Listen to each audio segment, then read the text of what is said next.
Good afternoon, everyone. Can you hear me? My name is Christopher Ellis, and I am a member of the board here at the Chabot Space Science Center. And we want to welcome you to Chabot's 2024 Asteroid Day celebration and the presentation of the inaugural Schweickart Prize. We're delighted to have on our panel up here today two former astronauts, Nicole, Stott, and Stott, as well as science YouTuber Scott Manley. All of them have given presentations today, all of which were wonderful. We also have another astronaut hiding around the center, Rusty Schweickart, whose name the prize is given, and he will be a part of this presentation, I believe, as well.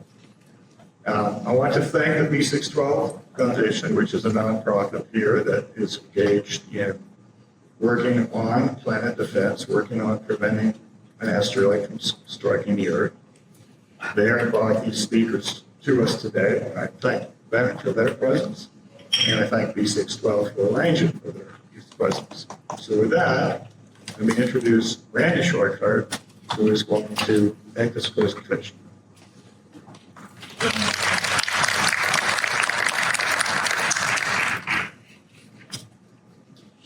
Randy, I forgot to give your title. No, I got it. I'm all ready. Thanks, Chris, and good afternoon, everyone. I'm Randy Schweickart, chair of the Schweickart Prize, and son of alumni astronaut Rusty Schweickart. Not to be confused, for either of us, that is, with Rusty Schweickart, my identical twin brother. I'd like to welcome everyone and thank you for attending this inaugural awarding of the Rusty Schweickart Prize for Planetary Defense. I'd also like to sincerely thank the board and staff of the Chabot Space Science Center for providing such an amazing venue for our award ceremony. Really, thank you so much. The Schweickart Prize was the brainchild of Danica Remy, B612 CEO, and Nancy Ramsey, Rusty's wonderful and devoted wife. It was founded in 2023 with the mission to inspire future generations of planetary defenders. The selection of the winner of the Schweickart Prize is based upon two criteria. One being the potential for leadership in the field of planetary defense.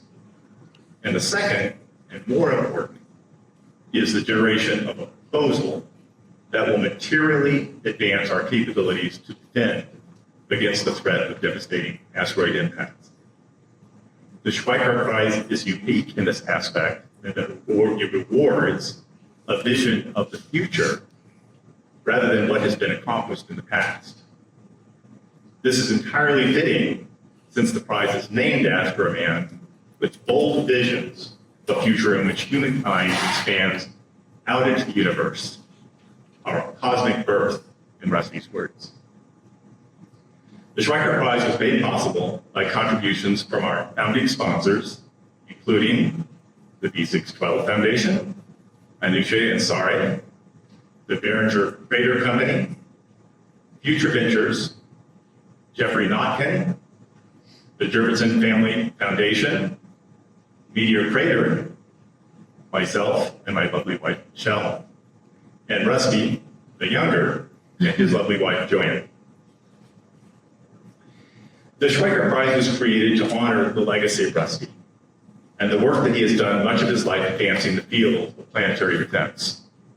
His efforts to raise the awareness of the existential threat near-Earth asteroid impacts, and more importantly, to begin to prepare for such an event, led to, among other things, his co-founding of the B612 Foundation. To best understand his legacy, please join me in watching this video from one of today's special guests, Scott Manley. In the vast expanse of space exploration, there are those who leave an indelible mark on history. Rusty Schweickart, an American astronaut, is one such pioneer. Let's take a journey through his remarkable life. Having attained degrees in aeronautics and astronautics from MIT, he would be selected in the third group of astronauts in 1963. Just over 5 years later, in early 1969, Rusty would launch on board the iconic Saturn V on the mission Apollo 9. The primary purpose of this flight was an engineering mission. It was intended to test technologies which would be used for the future Apollo landings. And Rusty was to carry out the first EVA of the Apollo program, stepping outside the lunar module and demonstrating that the A7L suit was capable of operating using only its portable life support system without the need for a life support umbilical. This would be a first in spaceflight. Apollo 9 would also see the first free flight of the lunar module. With Rusty acting as a lunar module pilot and Jim McDivitt as commander, it would travel over 100 miles from the command module before returning and docking. The success of this mission enabled NASA to press on with its landings on the Moon, and Rusty would be honoured with NASA's Distinguished Service Medal. After working on studies of human physiology in spaceflight, Rusty would be assigned as the commander of the backup crew of Skylab 2. However, during launch, the station was damaged, resulting in the loss of the space station's thermal shield. Rusty would assume responsibility for the development of hardware and procedures for erecting an emergency solar shade and deploying a jammed solar array wing, operations that would save the space station. In 1975, he would join a mission to study the Earth's oceans. Working with famed diver Jacques Cousteau, NASA wanted to demonstrate the utility of Landsat for measuring ocean depth. During this mission, Rusty would provide aerial observations from his T-38 jet. In 1985, Rusty worked with Soviet cosmonauts to found the Association of Space Explorers. Its goal to bring together astronauts and cosmonauts from all around the world. In 2002, Rusty and Ed Lu would found the B612 Foundation with a mission to protect Earth from asteroid impacts. Their first audacious goal was to alter the orbit of an asteroid in a controlled manner. This passion for safeguarding our planet would lead Rusty to chair the United Nations Association of Space Explorers NEO Committee. Under his leadership, the committee produced the influential report, Asteroid Threats, a call for global response. Rusty continued to champion the cause of asteroid awareness, and in 2014 he co-founded the United Nations-sanctioned Asteroid Day, a global science education initiative aimed at raising public consciousness about the hazards of asteroid impacts. Today, the B612 Foundation carries forward Rusty Schweickart legacy. In 2023, they launched the Schweickart Prize, honouring those who contribute significantly to the fields of planetary defence and space exploration. Rusty Schweikart's journey is an inspiration to us all. His unwavering dedication to space exploration, his leadership in safeguarding the Earth from asteroid threats, and his efforts to unite nations on Earth and in space.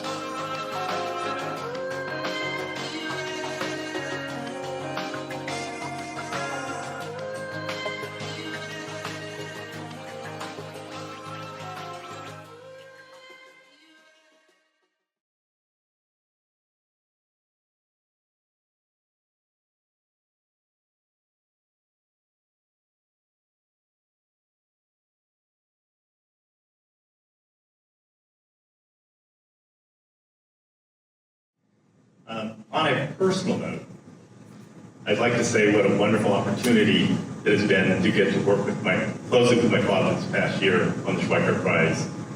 I've gotten to know him better, see how his amazing mind works, and experience the incredible passion he has for planetary defense.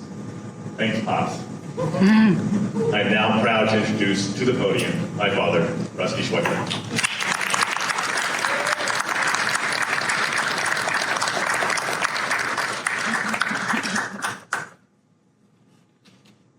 How his mind barely works. Thank you, Randy. And at the outset of my very brief comments, I really would like to second Randy's acknowledgement of the Chabot. Thank you so much for hosting us here today and hosting Asteroid Day here in the Bay Area. And of course, I'd also like to thank the various sponsors, my family and others, for having initiated this prize in my name. that will carry on hopefully long after I'm gone, which may be sooner or later, but whatever. Because as Randy indicated, as Mr. Manley's great video indicated, this has been a major part of my life, protecting this planet someday from the threat of asteroid impacts. It seems to me is an existential threat that we all as human beings, as Earth life, share. And so working on this existential threat has been a very rewarding part of my life. And this prize was the perfect way to allow that to carry on to future generations. And this year, we had a number of applicants who had wonderful proposals to enhance that capability in the future. But of those, the best one was done by our winner that we're going to honor today, Joe DeMartini. And I would like Joe to come up at this point, and I will present him with the 2024 Schweickart Prize.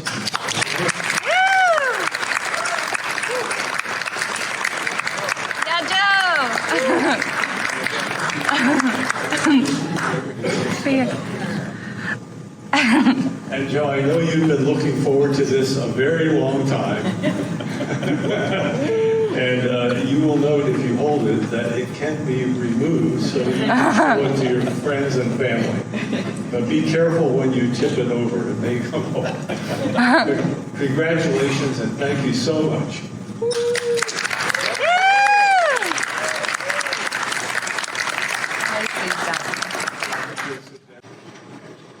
And Joe, I'd like, as we start off our panel here, I'd like to ask you as the initial question to describe very briefly your proposal and what it's about and how you became interested in the Schweickart Prize. So thank you very much. So my proposal was the Sunward NEO surveillance and early twilight detection collaboration. And a very forced acronym for that could be SUNSET. And I think SUNSET is a great way to kind of describe an aspect of it. What I proposed to do was to look in the direction of the sun to search for an undersampled population of asteroids that we don't normally see during twilight time, when the sun is just below the horizon in the evening or just below the horizon before sunrise in the morning. So when the sun's below the horizon, we can point our telescopes over there and we can see a portion of the sky that we don't usually look at, which lets us discover new objects that we wouldn't have seen otherwise. One thing I'd add to that, Joe, is that this is a wonderful time to work with big new telescopes like the Rubin Observatory, which is about to produce unbelievable amounts of information. And you don't compete, your project doesn't compete with many other and powerful users of these telescopes because most of them don't like twilight at all. They want to be an absolute dark night. So that's a wonderful aspect of this. Yeah, that's exactly correct. So this twilight time is a period of the day when we can uniquely observe these objects that are in the direction of the sun. But because other science observations are typically not taking place during twilight time, it uses up 0% of the other observing time these telescopes would normally use. So it just kind of made sense to me when I was thinking about it. It's a time when these telescopes aren't observing other things for science, and it's a time when we can uniquely observe these objects. It really makes sense to put this together and do these observations. And you mentioned the Rubin Observatory, which will be finished with construction, getting first light at the end of 2025, a little more than a year from now. And it will be an incredible tool for doing these twilight observations. A survey telescope like Rubin, and especially it being more powerful than anything else we've seen yet on the ground, it will be exactly the perfect tool for facilitating sunset. And I'd like to turn it over to Steve now, and Steve, with your question. How do you stay motivated and inspired in a business where there are such great challenges and high stakes?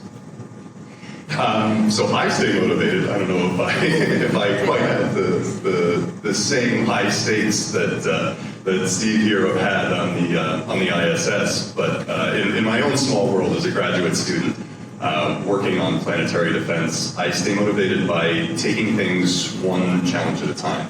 It's easy to get lost in the big picture if you think of trying to take on these grand challenges of potentially stopping an asteroid that might be hitting the Earth, but really, to get there are a lot of smaller steps. It's first we have to find the asteroids, and a couple of people can handle that task. And then we have to characterize the asteroids, and a couple of people can handle that task. And for each task that you're good at, there's another task that you're not so good at. But that's where we become a community, and we fill in for each other. Our strengths all complement each other. And I find that really helps keep me motivated, is the knowledge that I play a role in this sort of grand machine of planetary defense. And every time my work pays off and helps facilitate something interesting that happens in the planetary defense community, I find that really very rewarding. Okay, and the next question is, who's been your biggest influence on your journey so far? Yeah, so I've had a lot of really great mentors in my astronomy journey. And I have to call out specifically my most recent mentor, Naomi Murdoch, and most of all, my primary advisor at the University of Maryland, Professor Derek Richardson. When I started with him back in 2014, he was my first ever astronomy professor. And he invited me to do research with him after our first courses. And he and I really, really clicked. And he's been an incredible mentor, an advocate, and teacher for me ever since then. It's been a great journey, and I really would not have made it this far without Derek's support and the support of all the mentors that I've had in the field. Well, so Joe, what were like the biggest challenges of putting together this proposal beyond coming up with the acronym?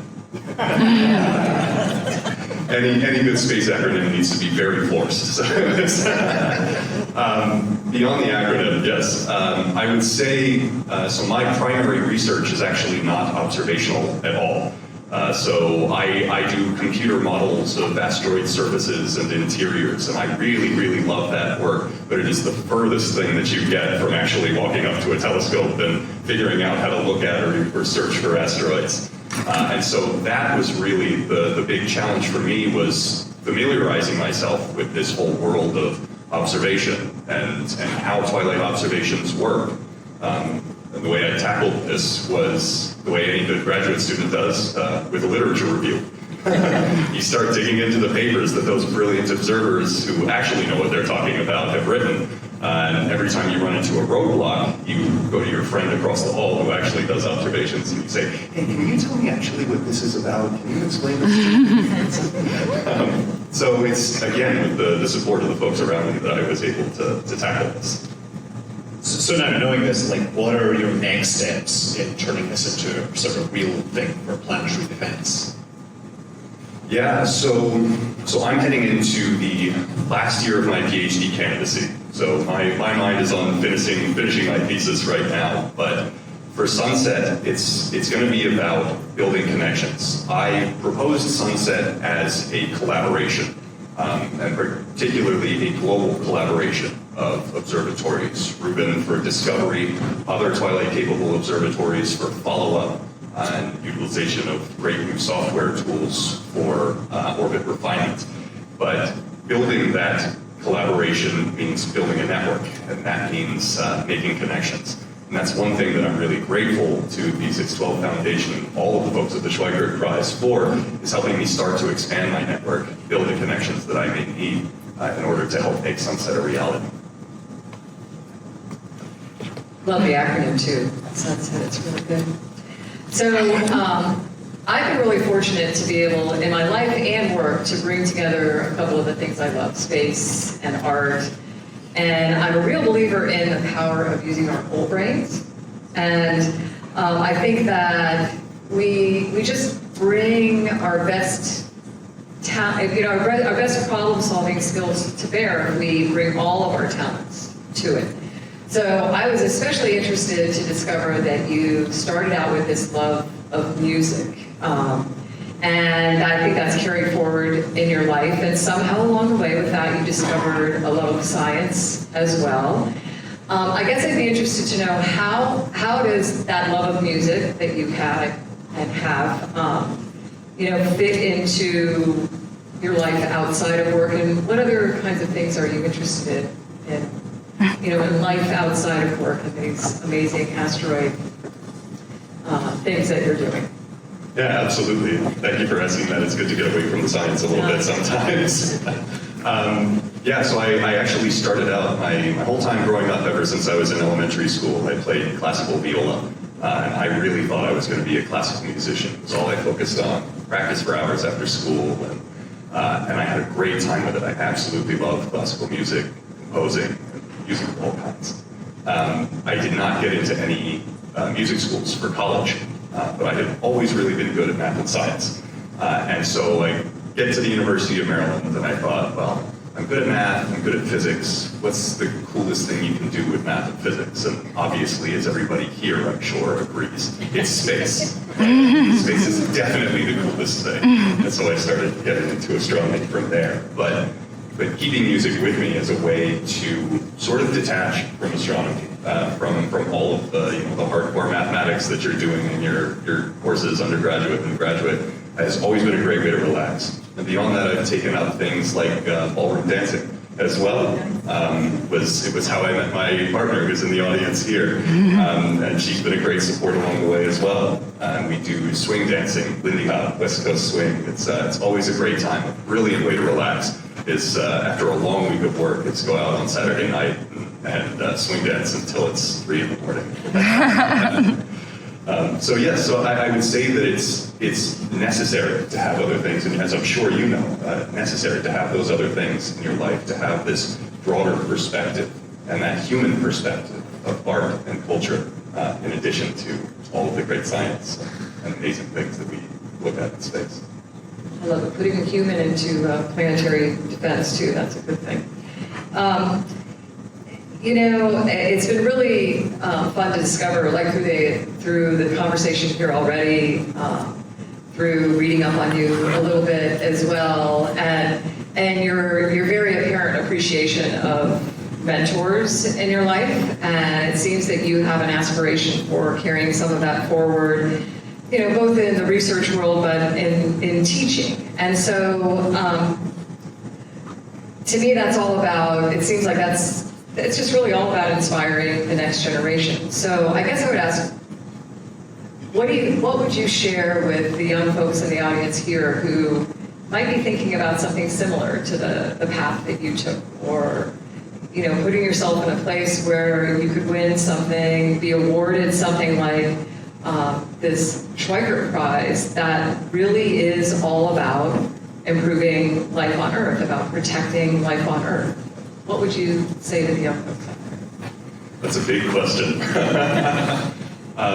If there was one thing that I had to say, and being mindful of my own journey, where I wasn't all about astronomy all from the get-go, it's that if something like space, like planetary defense, can grab your interest, and you can get involved in it and find those supportive mentors along the way, build a community around yourself, you're really, I think, capable. Any one of us can be capable of great things, as long as we can put in the work to do it, find the people to support us. And I think that's the biggest aspect of it. I was going to be a musician, and here I am winning a prize for planetary defense. Life takes us crazy places, so let it take you there. Nice. Many surprises out there. Thanks for sharing. I'm going to pass it back now to Rusty. Thanks very much. I'll just add a couple of things to, especially Nicole's question. One of the things about planetary defense that, there's little, let me put it this way, there's a little monetary reward in it. So if your interest is money and getting wealthy, this is not the field.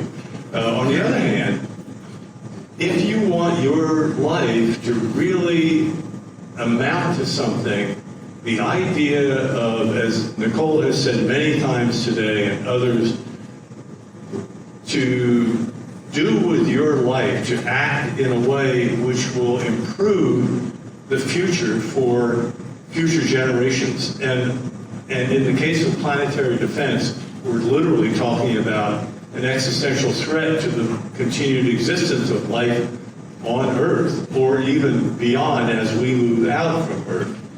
And so I look back at my life, and in fact, my involvement in planetary defense, I don't think I've ever said this to anybody, but the reality is that it has cost me money to be part of planetary defense. There wasn't even a salary in it.